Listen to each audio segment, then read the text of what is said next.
Previously on Heinous Investigations, a string of mysterious disappearances has shaken the town of Hainesbury during a supposedly supernatural free week. Our heroes were called upon to solve the case, but were stopped by Miriam Pryor in what can only be described as a professional blunder of massive proportions, a horrible, devastating mistake from which our heroes are now trying desperately to recover. Frankenstein, you better shut up now before I make another mistake involving a mace and your skull. Who are you talking to anyway? We already know how much Pryor messed up. Sorry. Sure. Just filling the audience in. Anyway, you guys were trying to come up with a way to find the missing people and get the town to kinda, sorta like you again? That's right. Now get lost. You got it! I've got some schematics to go over anyway. Best of luck on your wacky hijinks for this week. I'll be rooting for you. Okay. Doc, did you take a look at those plant fibers from when Rhodes disappeared? Yes, but I also asked Miss Liza, given how experienced a gardener she is, and And I figured out what they were first. Ha! How do you like that, Elliot? In your face! I didn't think it was a competition. Well, what is it? Corn silk. Like the stuff that sticks out the top of an ear of corn? Precisely. So it really was just normal plant stuff. Not out of place at a harvest fest. Actually, it just might be. You see, once Miss Liza identified the fibers, I did some research. Nothing too sophisticated, mainly property records, crop production and sales statistics, newspaper articles regarding the last century or so of harvest festivals. We've been home for less than half an hour. I read quickly. So what did you find out? There are no corn crops anywhere near Hainesbury. There never have been. So somebody must have had the corn stuff on them and left it behind when they grabbed Rhodes. Somebody.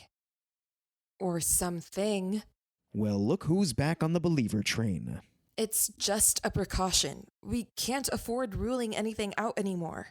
But how are we supposed to follow up on that? We can let the cops look for someones, but where are we supposed to find the somethings? It's not like the cases we've had where the creepy stuff came to us. I think Algie and I may have an idea. A magic portal behind the bar? Yeah, I should know. I'm the one who saw it first. Mike said that there's a legend about all kinds of monsters coming from there. Okay, but are there any legitimate accounts we can work with? Just one, from what we can find right off the bat. It says here that back in 1914, a local man actually went through to the other side. According to his account, the portal leads to what he calls a realm of shadows, populated by creatures that haunt men's darkest dreams. And there's another bar there. Sounds like a good time. Think we could get in? I wouldn't count on it. According to this, the bar is guarded by a terrifying ogre who has the ability to sense whether or not patrons are inherently evil enough to enter. And what happens if they don't think you're inherently evil enough? Well, this guy didn't make the cut and got his arms ripped off. Ugh. He apparently only had enough time to dictate what he saw to somebody who still had arms before he bled out. Okay, so who's ready to think of another plan? Because obviously none of us are inherently evil. I wouldn't say none of us. I'd say it's more like one of us or half of one of us. No. I won't do it. It is completely out of the question. Kid, you're a literal demon. If we stick with you, you could get us in. But I can't control the demonic aspect of myself.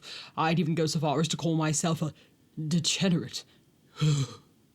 Yeah, that's kind of the point. I mean, based on what I've seen, I thought you liked all that being bad stuff. Maybe a bit. No. Besides, I am only half a demon after all. What if half isn't good enough? Then we are all doomed, and doomed is something that I would prefer myself and others not to be. Okay. Guess I can't argue with logic. Oh. Well, gang, guess we're gonna have to choose somebody else to be our designated bad guy. I nominate Algie. He can be a pretty big jerk. Just once can we get through one of these things without calling me a... Oh, who am I kidding? I guess that's a yes. Thanks, Algie. Nice to know you're willing to risk your life. What? Yeah, I mean, if things go wrong, you'd be in some serious danger. Welp, hope you like being dismembered. Oh, man. I would hate to be the guy whose participation in this plan meant we could have avoided such a deadly situation. Oh, all right. As unscrupulous as your plan may be, you have somehow managed to make the alternative sound much worse. It's what I do. Now, let's try to get to the Rovers by sundown. We've got a case to solve. Right, Pryor? Yeah, right. Let's do this.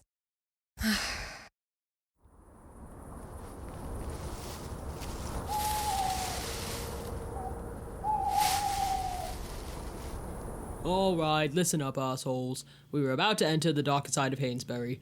It has been called many things. Shadow Realm, Land of Nightmares, Dark Dominion, but all those names are boring, poorly thought out, and heavy on the underestimation of just how twisted this place really is. Every devious, deadly entity you could imagine, and plenty you couldn't, are lurking on the other side of that portal. Normally, I would encourage you to directly approach them, insult them, poke them with a very large stick. But considering that my ability to freeload in an enormous mansion hinges on you all staying alive and this organization not running itself into the ground, I would highly advise you not to do any of those things. No matter how incredibly amusing it would be, and believe me, it would. You seem pretty familiar with this place. I'd better be. I've been coming and going for years now, and it's really been a rewarding experience for me. I've started several disreputable business ventures, spent hundreds of nights getting roaring drunk, and made plenty of enemies. Don't you mean friends? No. Does the kid know you do this? No. And he's not going to. What I don't know won't hurt me, right? Now get a move on. We're waiting valuable bar time. Wow, that really is a portal. Told you. Yeah, wow, amazing. Humans are far too easily impressed. Just a quick note, if while passing through the portal you suddenly feel like your soul is being painfully wrenched from your body, it's temporary. No reason to whine about it.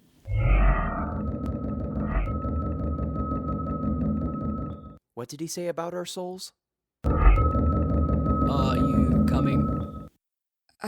Maybe we shouldn't. Yeah, we should. See you on the other side.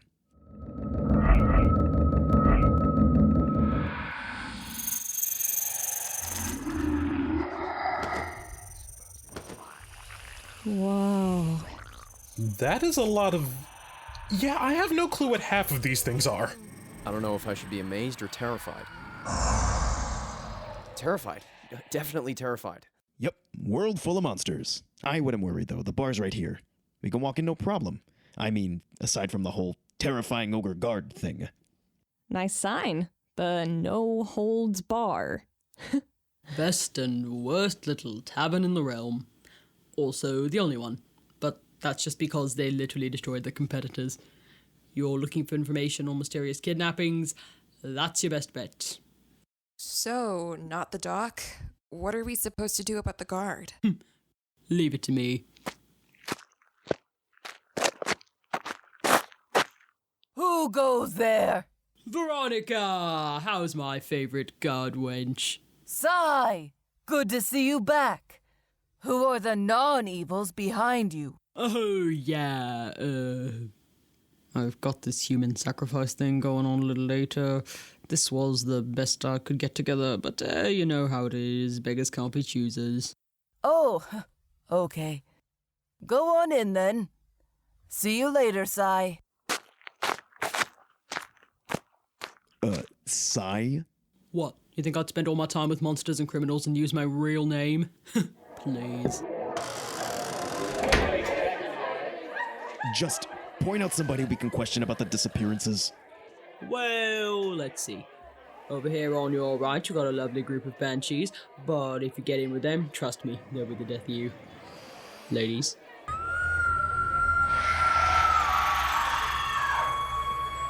Then at that table, you've got your dwarves and gnomes.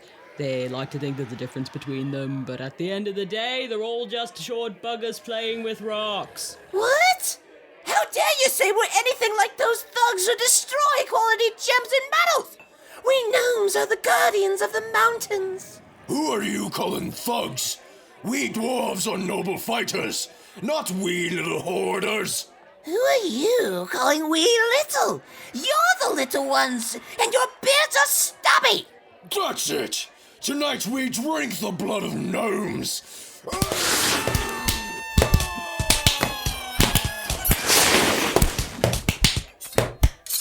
It is also incredibly easy to get them to try and kill each other. Anyway, what else have we got? Boggarts, fairies, Tsushigamo... Suchi what? Japanese shape-shifting demon that takes the form of a giant spider. And over in that corner is a table full of Draugr. Hi there, gents. Save me about 20 seconds of meat for later, eh?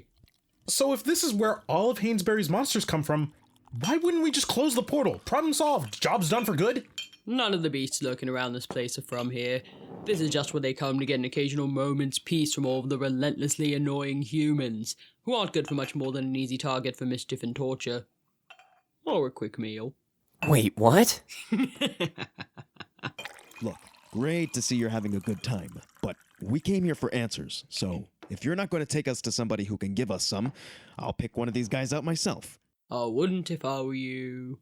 You don't want to give any of them a reason to turn on you, because, you see, these trolls and ogres here, they're more than willing to dig into some country-fried virgin.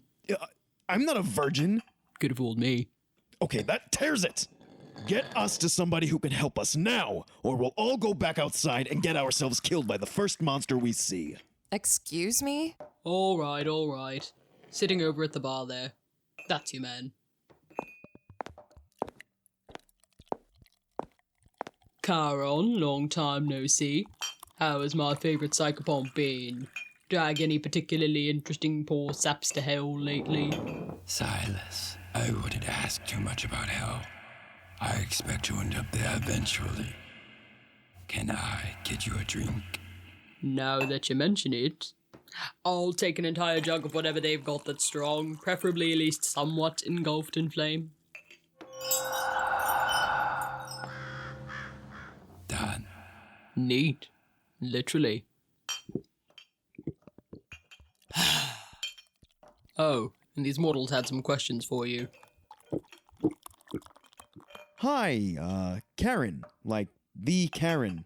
Like, the guy from Greek myth who ferries souls into the afterlife. Karen. Yes, and you are Beverly Carlton, lawyer and current employee of Martin Henriksen, Jr. via Heinous Investigations, a supernatural investigation agency. You tried to pass yourself off as a strong, albeit slightly cynical leader, but you're actually deeply insecure about... Okay, wow, that is impressive, but, my team and I had some questions about some disappearances in town over the past few days. Yeah, like, why are they happening in the first place? This has always been a peaceful, mysteriously non-supernatural time for Hainsbury. It is true that this is a, as you put it, non-supernatural time for your town. But the reasoning behind this is not mysterious. At least, not to the beings in this realm. You see, with autumn through midwinter, a period of immense darkness in this region, fast approaching, everyone of preternatural origin will soon have to prepare for an immense increase in business. Thus, before this bout of preoccupation, these beings devote all their time to revelry and bacchanalian pursuits. So, what you're saying is the reason Hainsbury doesn't have anything supernatural going on during Harvest Fest is that all the monsters are out getting crazy drunk? You got it, sweetheart. Hey, what's a guy gotta do to get another free drink over here?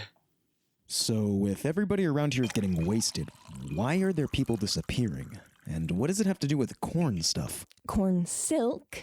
What she said. Ah, so that is why Circe had come here. Who's Circe? Circe is a powerful sorceress from the Greek pantheon, who, when summoned, is able to use all of her might and spiritual connections to find success for her summoner. Who summoned her? A fearsome, frizzy-haired woman with a soul full of psychopathic rage. I have known her identity for many years, but but her protection under Cersei prevents me from revealing it to you. Of course it does. But the young woman is not your greatest concern. It is whom she and Cersei have brought to your town, the one abducting your people. And who is that? He is a malevolent being, born in the darkest depths beneath the ground. His true name must never be spoken, lest it cause the demise of millions. Every 100 years, he rises from his subterranean lair, prepared to drain the life from everything in his path. He has been called the Creeping Demon, the root of all evil, the vegetal destroyer of worlds. But we all just call him Todd. We're not chanting. But if Todd has been taking people, what is he doing to them? And what do Cersei and this other woman have to gain from it? I do not know what the sorceress or her summoner desire, but I am certain that Todd is draining the life force from whoever he abducts in order to grow in size and power. Soon, he will become strong enough to destroy your entire town. Oh, good. Any ideas where we could find this Todd guy to congratulate him? No matter how powerful Todd becomes, he must always have a connection to the earth. You should search farms, meadows, large plots of open land. Or a fairground?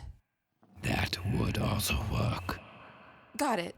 Thanks, Mr. Charon, for all of your help, but we're gonna get out of here and stop this thing before it destroys everything we care about. Hold it, Prior, I had a few more questions.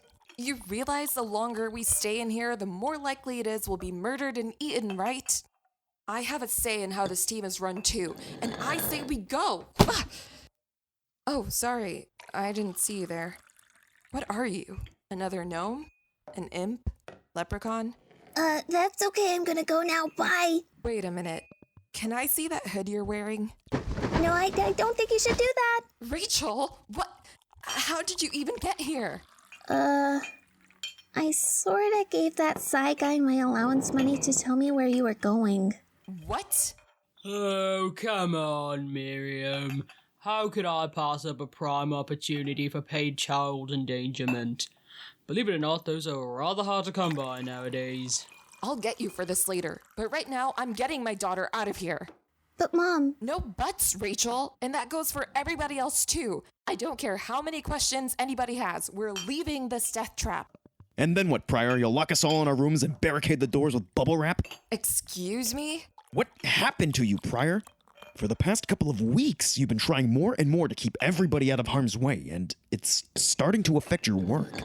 What are you saying? I'm saying you're slipping, Prior, and it's a steep slope. In your case, probably into a pile of pillows and packing peanuts. Well, sorry that we weren't all raised to be attracted to things that could get us killed. This coming from the lady who thought it'd be fun to spend her free time playing with weapons. So I could protect people. Prior! I haven't known you long, but still enough for me to know you get just as easily invested in a good ass kicking as I do. So what changed? I'll tell you when we get home. When we get home, when the fest is over, how long are you going to keep stalling? Just tell me what the problem is. Mr. Carlton, I think I know... Rachel, you're in a lot of trouble right now. I don't want you making it worse. Please. But I can help. That's enough, Rachel. I'm trying to protect you. Maybe I don't want you to protect me. Ugh. That is harsh coming from a 5-year-old. She's 8. Whatever. Okay, you're grounded. Possibly forever. Now we're going home. No!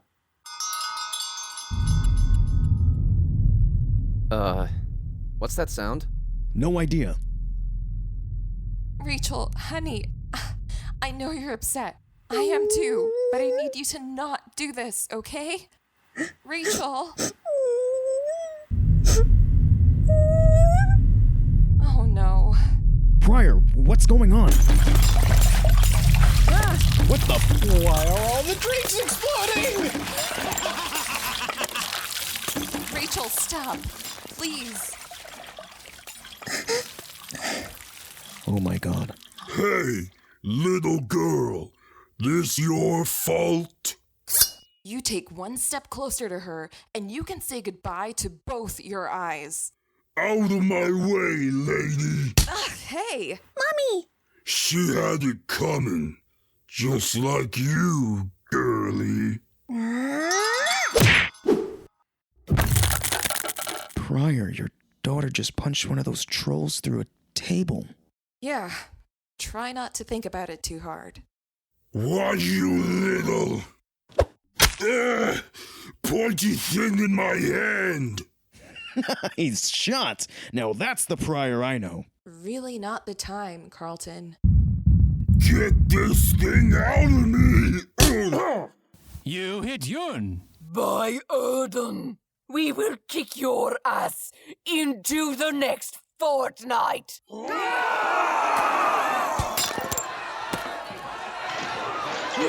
Barbaro! This night just keeps getting better. Let's go! No, wait, Doc! Sai, whoever you are, we've gotta go. Now. It looks like that might be harder than you think. The brawl is blocking the exit. Looks like we're gonna have to fight our way out. How about it, Pryor? Fine. Rachel, get behind me. She just punched out a giant troll and you're worried about her? Shut up and start punching. Wait, what about Sai? Leave him. Like he said, he's been coming here for years. But I have a feeling the kid's gonna be in for a rude awakening tomorrow morning. Everything hurts. What did I do last night? Something awful, no doubt. Hey, don't be so hard on yourself. I get the irony of a supernaturally gifted doctor who can't heal himself, but the last thing you need is to make it worse by feeling guilty you got hurt in the first place. Oh, and here's some mist I had mixed in with my old inventory. Should be good for relieving pain. Thank you, Miss Liza. You know, with your skills and demeanor, you would make a great doctor. Really? Like, better than you? Well, I do have literally centuries of experience, but... But I would still beat you. Yes? Yes! Another win! Ha! Man, you'd think with the way you run out all incognito to that monster dimension almost every night, you'd be able to handle this kind of thing a little better. Wait, what?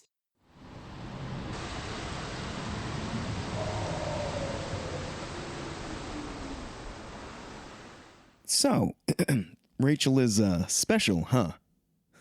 You know, I thought that was just something every parent had to say about their kid, but wow, did you mean it? Yeah. So, what is it she can do exactly? I mean, unless causing beverage explosions and clobbering monsters 10 times your size runs in the family. Everything. What do you mean, everything? Exactly what I mean. Anything she can think of. If she focuses hard enough, she can make it happen. I don't even know how she does it. I guess she was born with it, but she never really started doing it until she was maybe 3 or 4. My mom and dad would probably say she was cursed or something for being born out of, well, you know, parents, right? I'll take your word for it. So that's why you're so protective of her. You said something the other day about things getting too out of control. Did something happen? With Rachel, I mean. A little over a year ago, some kid pushed Rachel down on the playground at school. Bunch of dumb kids laughed about it and she got mad. Next thing I know, I get a phone call about the entire school collapsing in on itself. I rushed over there, found Rachel, told her everything was okay, and it stopped. Everything miraculously got pulled back together. Nobody was hurt, but Rachel and I had a lot of explaining to do. Jeez, Pryor. I tried to keep it all a secret, for Rachel's sake. You of all people know how mean kids can be. But I worked things out with the school. She sees a counselor, actually manages to get along with some of the other kids, is in a gifted class. She may be some kind of reality warper, but she's smart too. And brave. Don't know many kids who would sneak out and into a dimension full of monsters to spend time with their mom. You know, I really think you don't need to protect her as much as you think you do. Are you kidding? With the kind of work we do, I can't leave her on her own for a second. Why not? I'm pretty sure if one of our suspects reared its ugly head around that girl, she'd fight back, just like another Pryor I know. I'm not worried about that. Actually, I encourage it. She shouldn't feel like she has to run from anything, especially monsters. But what happens when we go to look into something and she's the one behind it? That's crazy, Pryor. You even said it yourself. It sounds like she's doing okay, and she seems like a good kid. I don't think she has it in her to be an evil mastermind. Rachel was the one who got rid of the worm monster. What? Remember a little while ago, that giant worm disappeared, and nobody knew where it went? I had a suspicion, and I asked Rachel later. She told me she knew we needed help making it go away, so that's what she did. As smart as she is, she's still a kid, and if a kid can get rid of a monster, they can bring it back just as easily. Our job is to get rid of things that could endanger this town. I didn't think my daughter could be one of them. I don't think she could be. She wants to help us too much. She tries way too hard to be like you. Okay, if you tell anybody I did this, it'll be the end of you. Did what? Come on, bring it in. Oh, God, no hugs. Hugs are where I draw the line. Seriously, Pryor, let go. Fine, but only because we have a case to solve. So how about it? Feel like saving Hainsbury from the evil Todd? What are we waiting for? Hey, fellow investigators! Have questions for us about this podcast? Feel free to follow us on Instagram at wildly_productions, Twitter at wildlyproduct1, TikTok at wildly_productions, Tumblr at wildlyproductions, and Facebook at wildlyproductions, and shoot us a message on our latest post. Or subscribe to Wildly Productions on YouTube and comment on our latest episode. And most importantly, don't forget to check out our Patreon page at patreon.com/wildlypods for all kinds of fun bonus content and the chance to help us keep this podcast train rolling. Happy investigating! Heinous Investigations was created, written, and directed by Jessica Castro, featuring the voices of David Manuele, Elena Garcia, Bryce Riffle, Tuan Wen, D.G. Holstein, A.J. Somerville, Naomi Park, Maria Elizabeth Burns, Jamie Forney, Emily Folger, and Jessica Castro. Guest appearances by Jacob Moore and Sarah Cannon. Sound design, editing, and mixing by Finn Nilsson and Owen Thornton. Heinous Investigations' spooky theme song written and arranged by Jordan Castro with instrumentals by Lucas Urbina. Promotional media editing by Tom Bellick.